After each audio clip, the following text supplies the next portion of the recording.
Now, there's this general belief around the world that China is the world technological superpower and it is able to cut off supplies of pretty much everything to the rest of the world whenever it wants, and that is unmitigated bullshit. The big news of this week is that the Biden administration has drastically decreased the level of access that the Chinese semiconductor firms can have to American technology.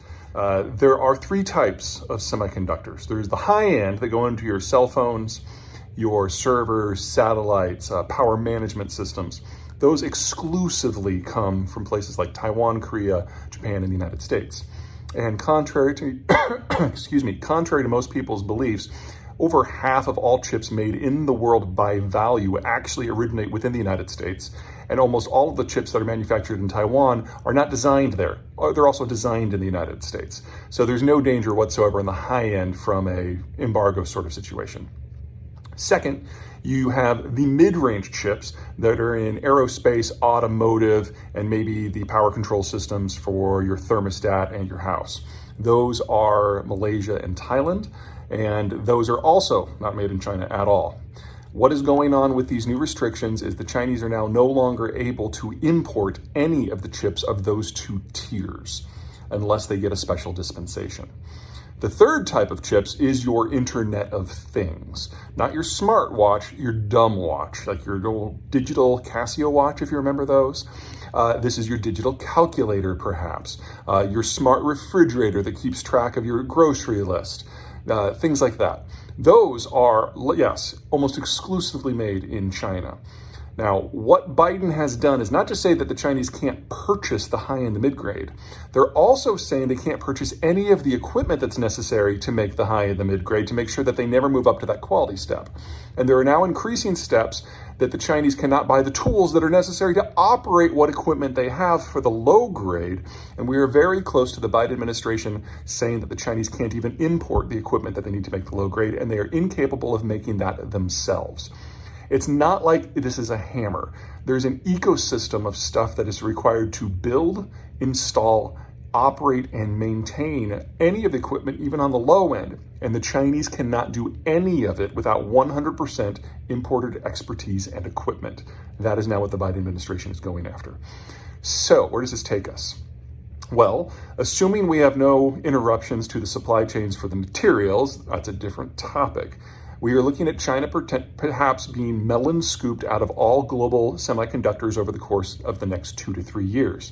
And that's just the start of the Chinese problem, because the Chinese used to import the medium and the high quality products in order to build products and in order to do research.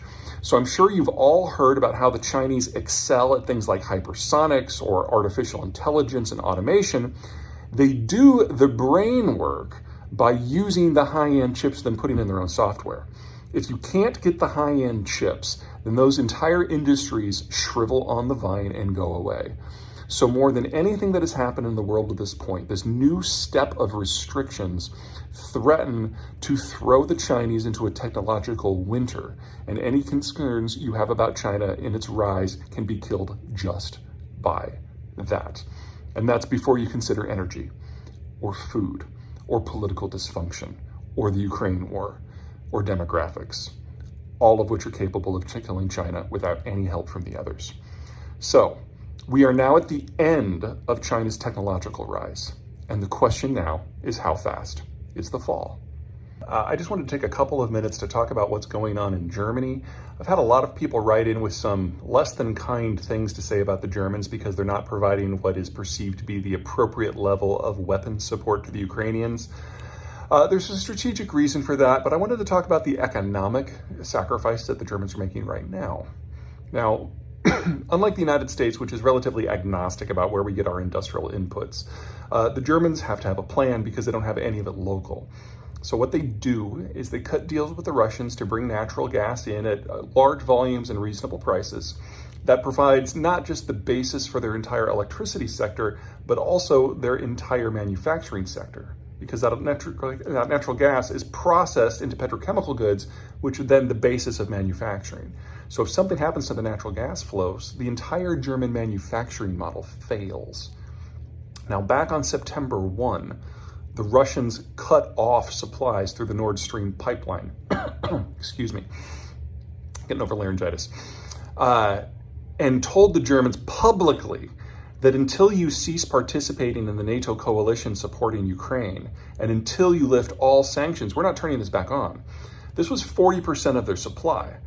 And that meant that the Germans had to replace that 40% with marginal suppliers. And so natural gas prices in Germany have gone through the roof to the point that it's no longer economically viable to generate electricity or the petrochemicals that undergird the entire economic model. The Russians basically told the Germans, you can be modern and industrialized and neutral, or you can choose to be Western and lose everything. And the Germans went with option B. And now that Nord Stream has been blown up, there's no going back, even if we had a government shift in Germany and Russia today. So we are looking at nothing less than the complete collapse of the German manufacturing model in just the next year or two. So, could the Germans have done more with weapons? Maybe. But the sacrifice that they've chosen to make is higher than what anyone who is supporting Ukraine has done. Now, with the bombings that we had a couple of days ago in Kiev, the German consulate got hit by one of those missiles. And the Germans sat up, noticed that real quick, and have already delivered air defense systems to the Ukrainians. So now that the damage is done economically and they know exactly what's in front of them and what's at stake, I think we're going to see a lot more of this moving forward. So Germany may very soon be not just the country that is sacrificing the most, but one of the countries that is also donating the most.